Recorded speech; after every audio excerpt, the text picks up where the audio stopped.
For a standing seam metal roof, the trim that goes around the perimeter of a building is important because it takes a lot of the uplift forces from wind and extreme weather. Today we are learning how to install eaves, rakes, and valleys.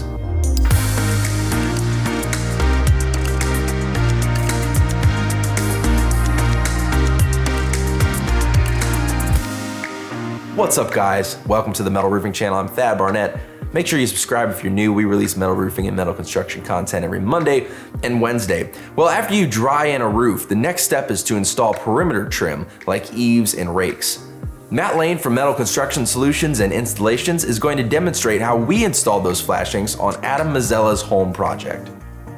He started by cutting back the excess underlayment material to have a clean area to install the eaves. The eave flashing, which Matt refers to in this video as drip edge, is screwed down with number 10 1-inch pancake head screws. All the joints are caulked and sealed up.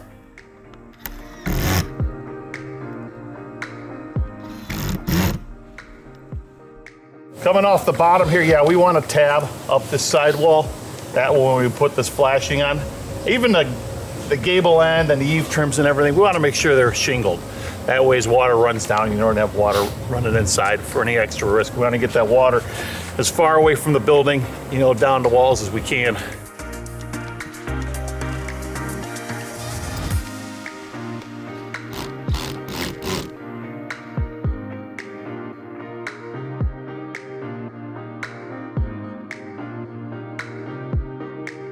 Once the eave metal is in place, it's time to take a look at the rake or gable end of the roof. For Adam's house, he chose a fold-over gable detail instead of a box gable. Okay, so we've finished our drying on Adam's building here. Now we're starting to run our perimeter flashing. This flashing is pretty simple, but it's really important. Sheffield Metals has a 6-inch screw pattern. And the reason it's so important, this is the edges of your building. This is where your wind uplift is mainly going to occur. And if you skimp on this fastening, if you're running a lot of screws and they're stripping out, you need to make sure that's correct, because this is what is going to hold down your roof in the long run when you get a good storm. This type of flashing is a cleat. The panel's going to go on. It's going to get wrapped right around this flashing here, and it's going to hook all the way up and down. And then the same thing, we've got a piece here started on the eave. Every panel is going to get cleated and hooked onto that eave. The top of the panel gets hard fastened so that we have expansion and contraction here, free to move. This flashing in here, we're running up the rake. We're gonna tie in up here to this other rake with a nice clean transition. So one side of the building comes into the other, the panel's fasten up tight there, the ridge cap will come over, and that'll be weather tight.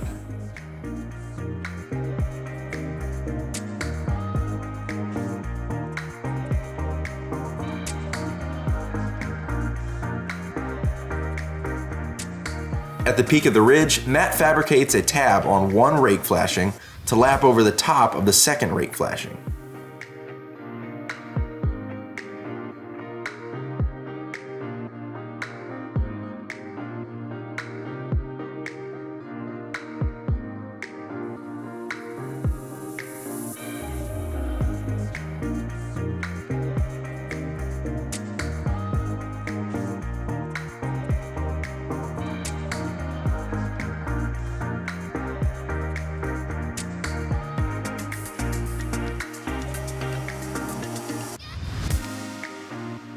We're having some issues up on this part of the ridge. For some reason, a little bit of the lumber in the fascia isn't, grabbing as it should. So we've put a few extra screws in here. Part of Sheffield Metals warranty details is a starter strip of ice and water shield covering all the fasteners on the eaves and on the rakes like this, just to make sure that these things are sealed in, just in case there's any holes. We'll go through and we'll caulk and seal everything that we've got. It's not good, but you do, have areas that we've missed. We've made sure we've gotten the screws in that we need for our uplift, but we want to make sure those are weathered in. So we're going to run a strip of ice and water shield up and over all of this before that panel gets covered and cleated in. Something I didn't mention before was these screws. It's really important that they go in flat, and you'll see it later too when we're putting clips in. You don't want these screws going in sideways. That panel will be sticking up, and they can telegraph through that panel pretty well. So we're just gonna keep flashing in our perimeters to make sure everything's watertight around. And then after that, we will start setting our valleys. So much like a shingle, you know, you always want to keep things, you know, working in a water shedding manner. Every layer, it just serves, you know, as extra protection. You don't want to do it backwards and have a problem in the future because of it. So just take the time, make sure we're shedding water with everything we do. It just helps in the long run. Another thing to remember about flashing the perimeter, when you're putting the ice and water shield down, you want to make sure that you have a large enough lap, an end lap at the end of each little section of ice and water. For Sheffield Metals, that's 6 inches at an end lap for weather-tight warranty details. I'm gonna grab the piece up here from the ridge, all the way down, and then here when it laps over at the edge, we're gonna leave 6 inches of an end lap, and we're always gonna remember the watershed principles that Matt was talking about earlier. This piece of ice and water shield is gonna go over top the eave section here. At the same time perimeter flashing goes on, Matt installs the valley metal so the roof is ready to start accepting panels. He first makes a rough cut in the valley and traces a line on the underside of the metal for an exact cut. Don't forget to add 1 inch to that line for your hem. The extra inch allows you to bend over the metal and slide it into the eave trim.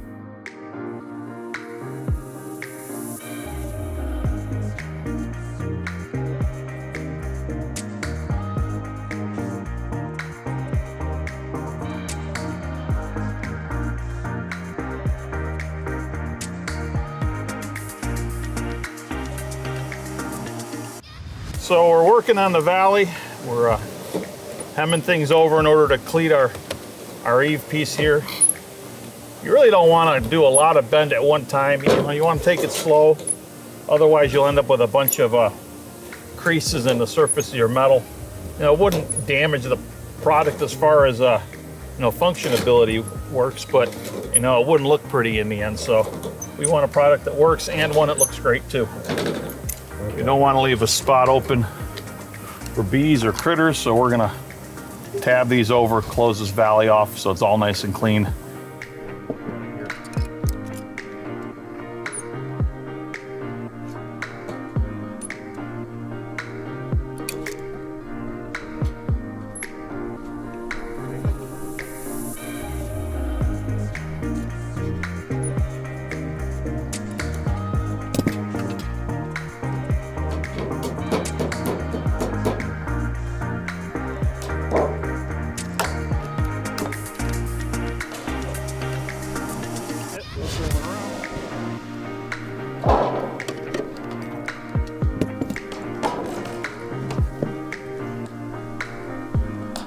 So before we started this valley, we ran a chalk line up the middle to make sure everything's running straight. You know, as we run up to the peak, we ran one up the other valley. We also coordinated that with our ridge to make sure everything's tied in clean at the top. So hopefully when we throw our valleys on, we'll have very little adjustment to do, you know, when we're finished. As you go up the roof, the valley laps need to be 12 inches minimum, with 2 rows of sealant 4 inches up from the lap. An offset cleat is added with butyl tape underneath and screws every 4 inches on center.